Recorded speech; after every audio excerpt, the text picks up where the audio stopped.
Hi, everybody. Well, yesterday was May 1st, May Day. I thought it would be kind of interesting to check out the background of May Day. Most of us have heard about May Day. We don't have here in Canada, or at least in Manitoba, or growing up, any big celebrations that were put on in the community celebrating May Day, but definitely I had heard of May Day before. So I got out my trusty iPad and checked out May Day.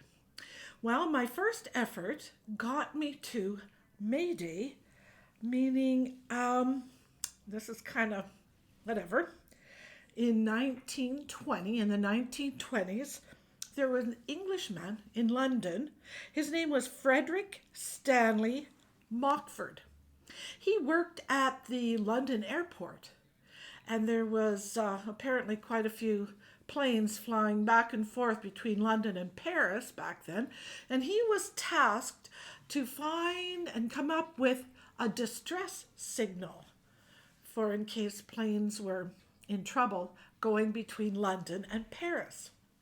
Well, he pondered this for a while and he came up with a word that was phonetically the same in English as in French: Mayday.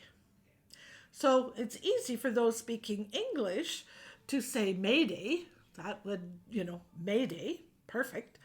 But in French, Mayday says help me or come help me. So it was an easy word for the French to say and an easy word for the English to say: Mayday, come and help. Well, that's not really what I was looking for when I was looking at Mayday, so I tried again. And this time came up May Day is the first day of May, celebrated these days in a lot of countries around the world um, to commemorate International Workers' Day.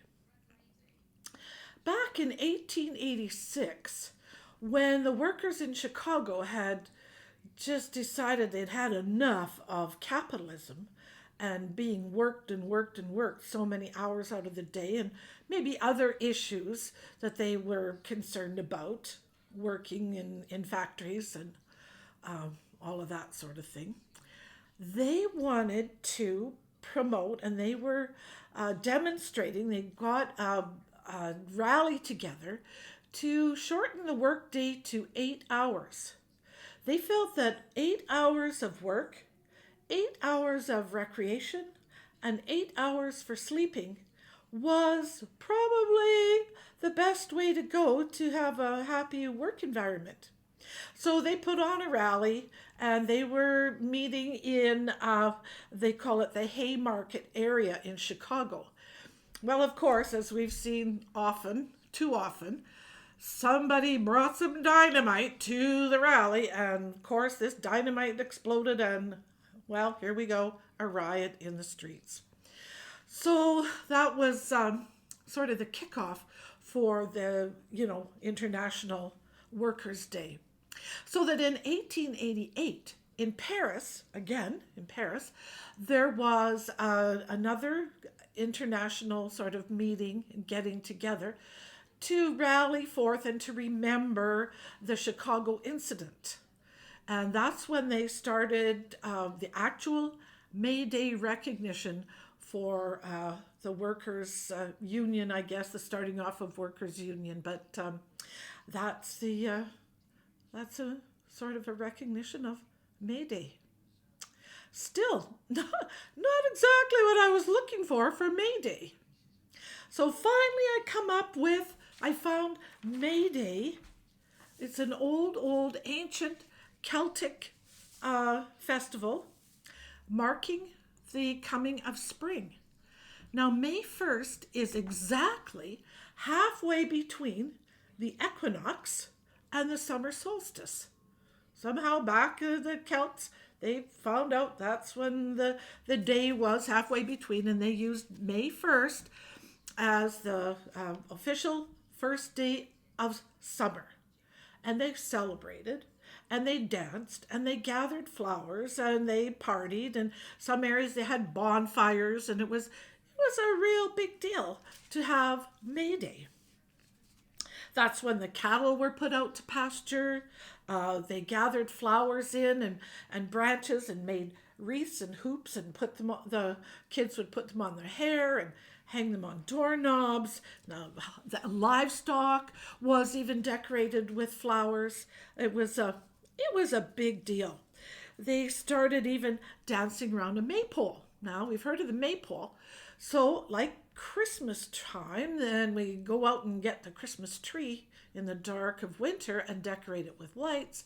They went out again into the woods, brought in a tree from the woods, erected it, and hung ribbons from the top of the tree. The taller the tree, the better.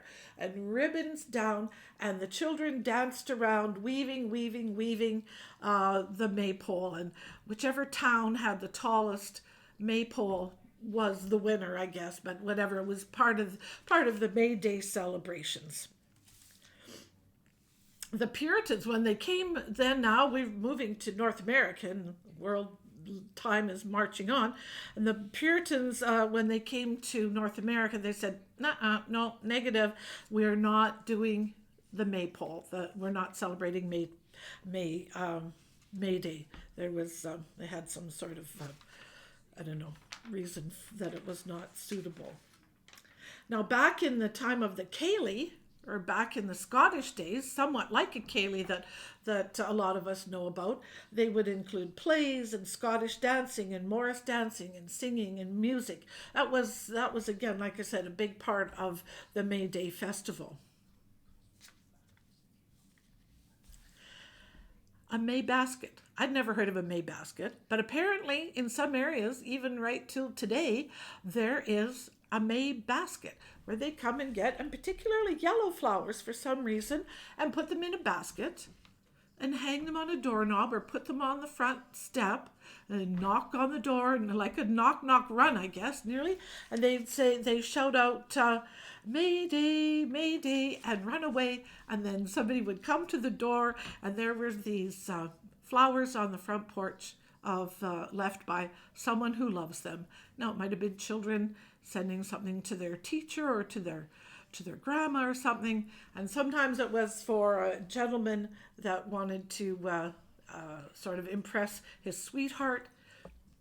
Lots of different ways to celebrate May Day. So that's just a little bit of the history and a little bit of the background of May Day.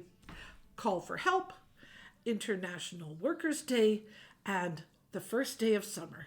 What a busy day it was in the world yesterday. Have a good day. Bye.